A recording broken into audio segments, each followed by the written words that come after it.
Hey guys, welcome back to the channel. And today we want to talk about the new Star Trek Discovery series that's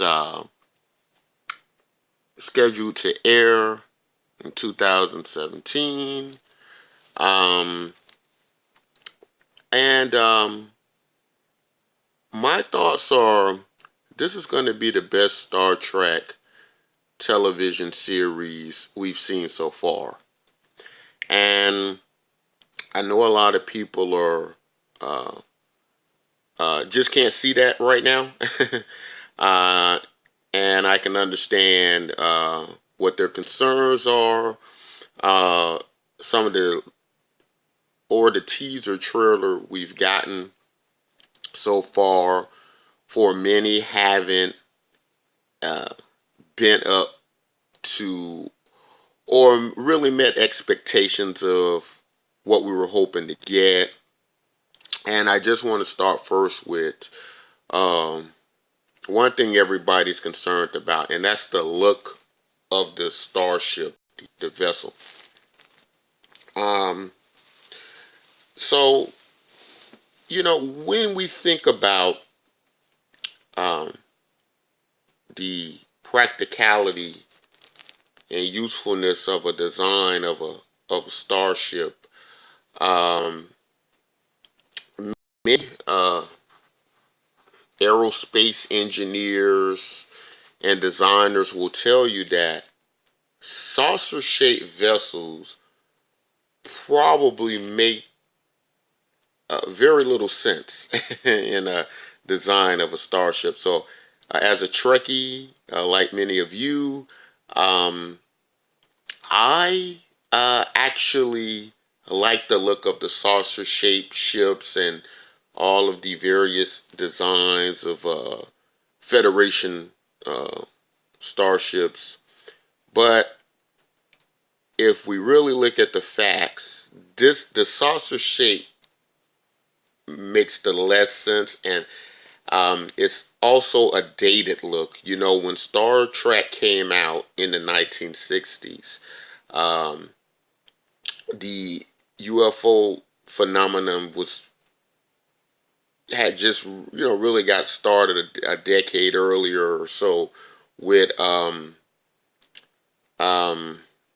spottings of UFOs. You had the Roswell incident, and I can't think of the gentleman's name offhand, but he was the first person to record a UFO sighting, I believe, or one of the most, reputable people. He was a businessman who was flying. Again, I can't think of his name offhand. I used to know it. He was flying in his plane, and he saw several saucer-shaped or disc-shaped crafts. He identified them as UFOs, and it was one of the first major reputable UFO sightings. But he described what was a saucer disc shape, and then that pretty much inspired what we see now with the UFOs being saucer shaped, and we've kind of been stuck on that ever since. But really, engineers will tell you that's not a very practical design.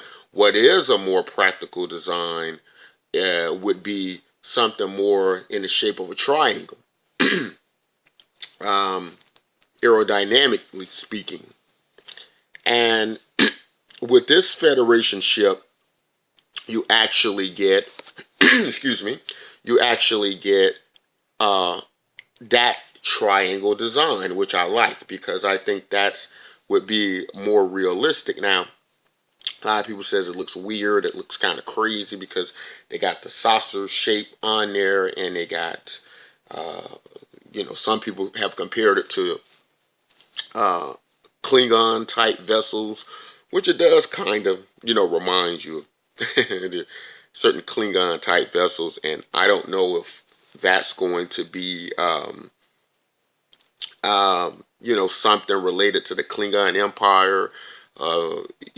I'm not really sure of, what the details are, exactly what they're going, but I have some theories, and there's been many online across the internet and with Star Trek fans.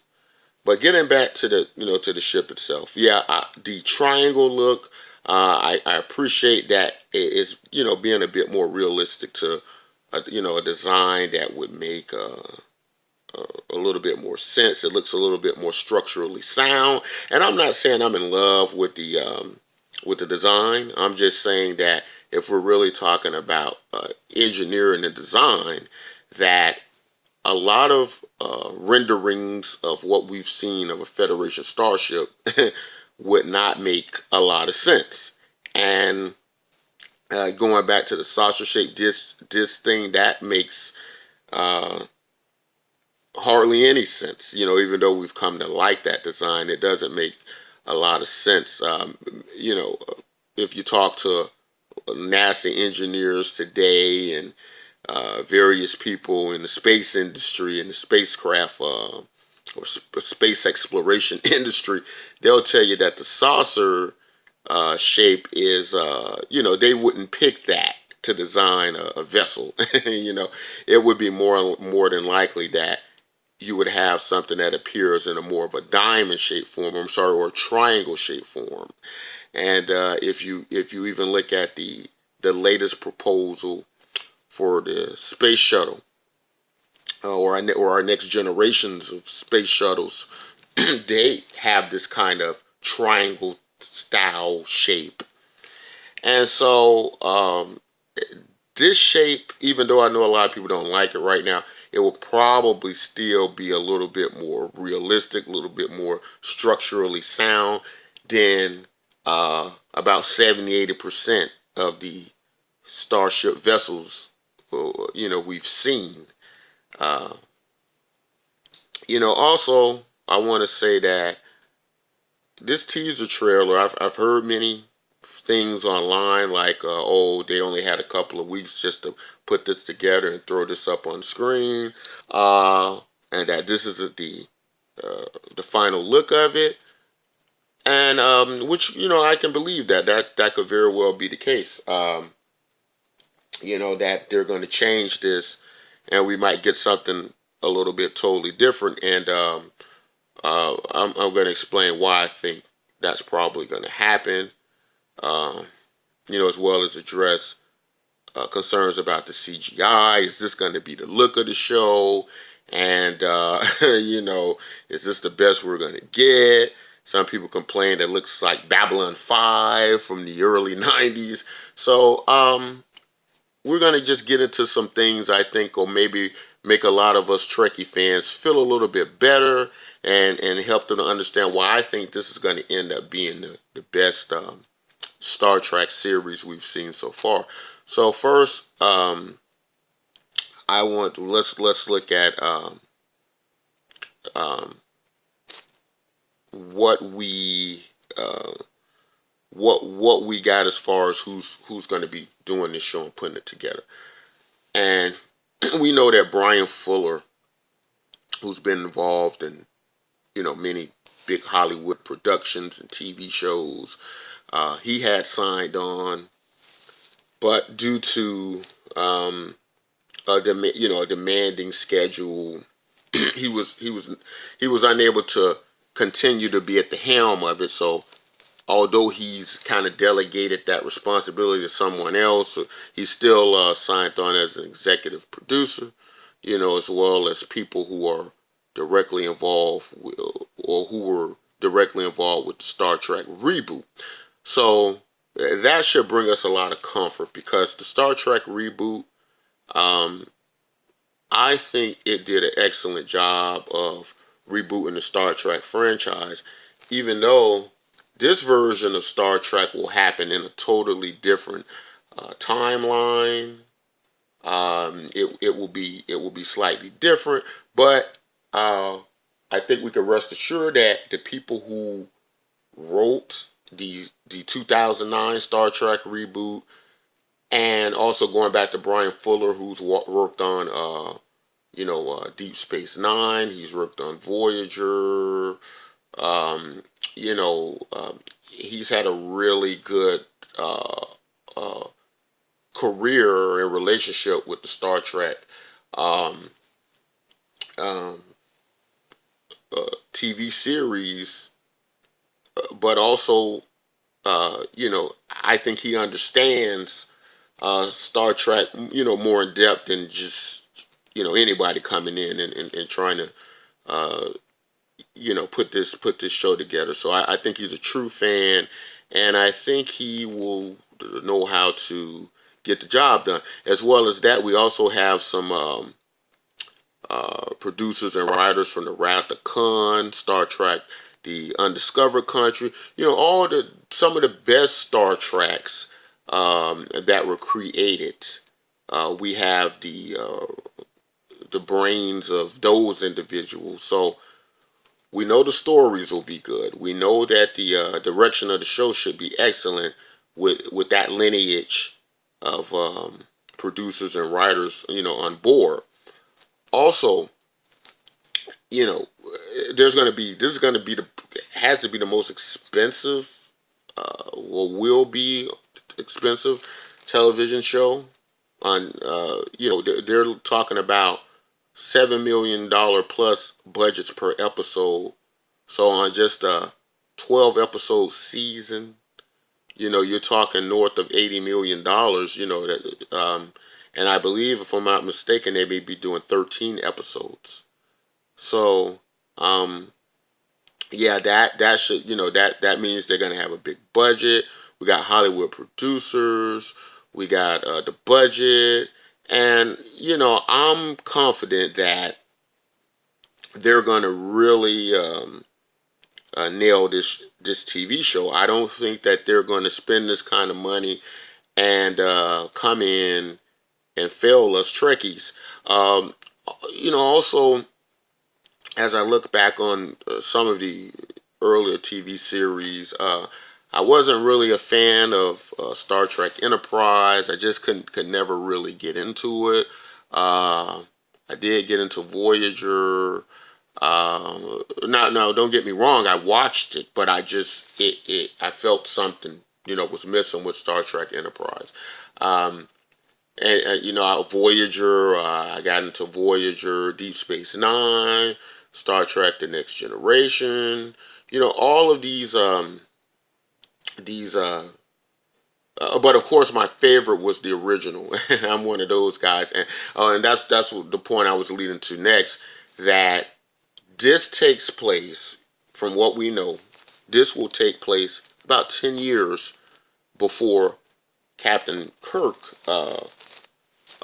series takes place. So I like that timeline. I think because they've chosen that timeline, it's going to be a lot more interesting.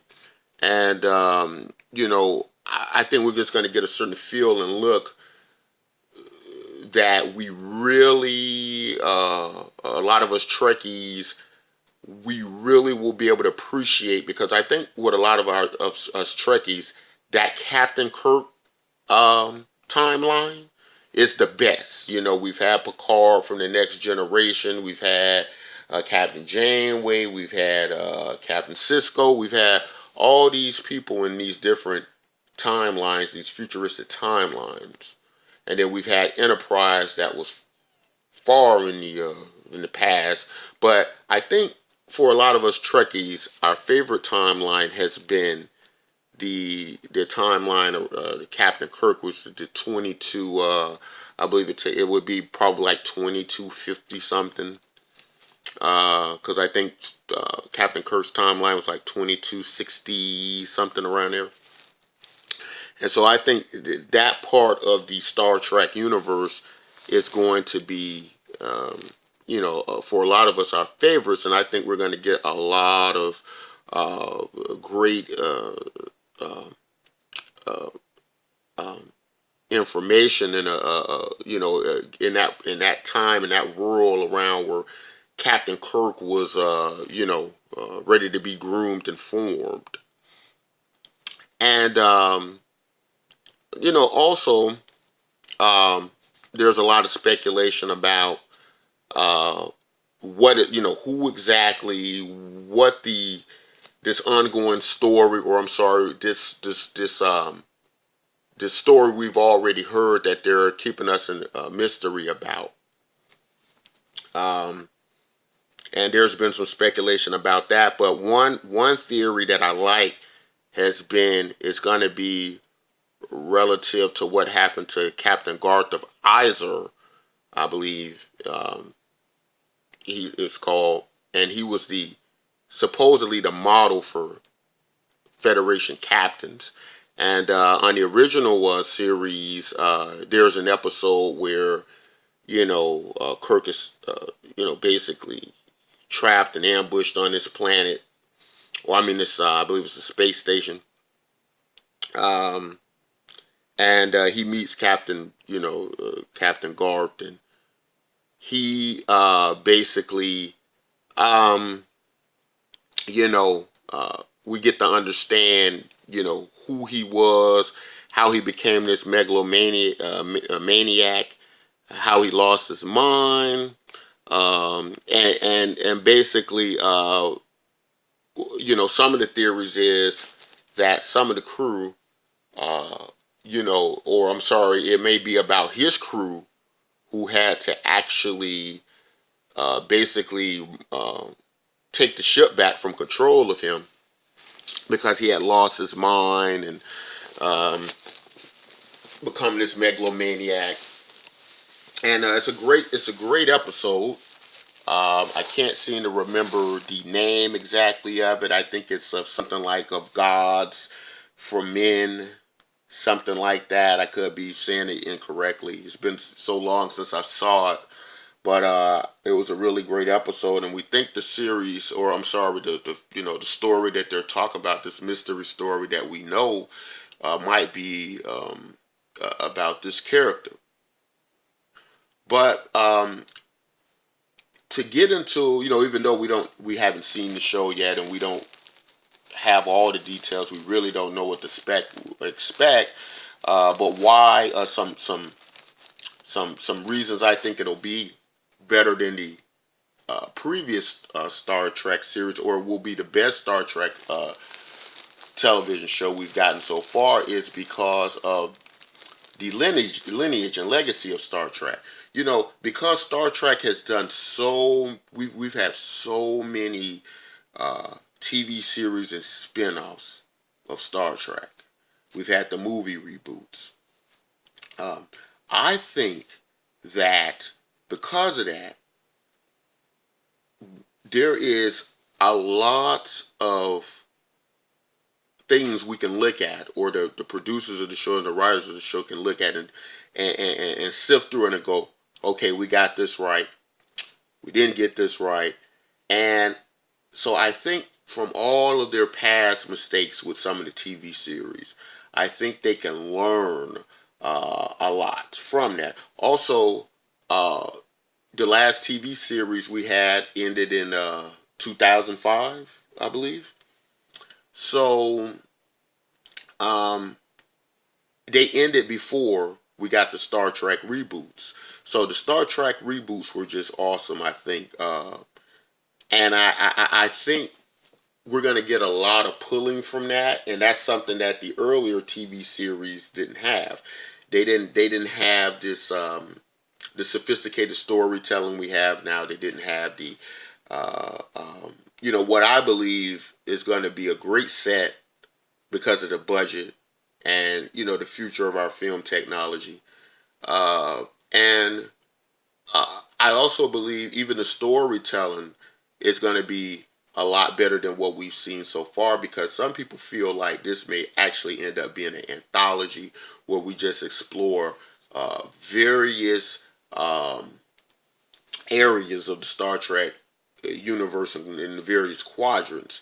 So it won't be just like, the captain sitting up on the bridge of the ship and, he's going fire phasers and, everything's pretty much taking place there. And, that it will probably be something we've never quite seen before. Places, in areas we've never seen before, and just focusing on, something different. And I don't know, I think this might be, what we need in order to hit an area of what we've seen so far with the with the Star Trek series and the red shirts beaming down and only so many people people coming back. But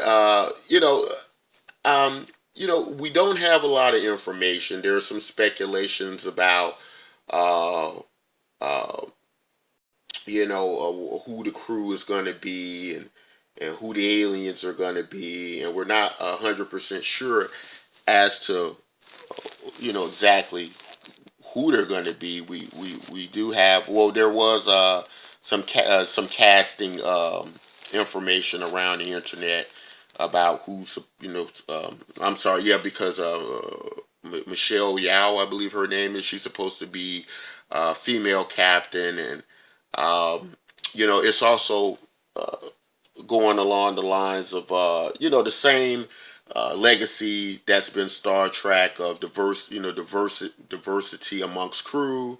Of course, you're gonna have crew members across racial and gender barriers, but also they're going to now be introducing the first gay character. I believe he might be a lieutenant. And so to me that makes a lot of sense. This is the future.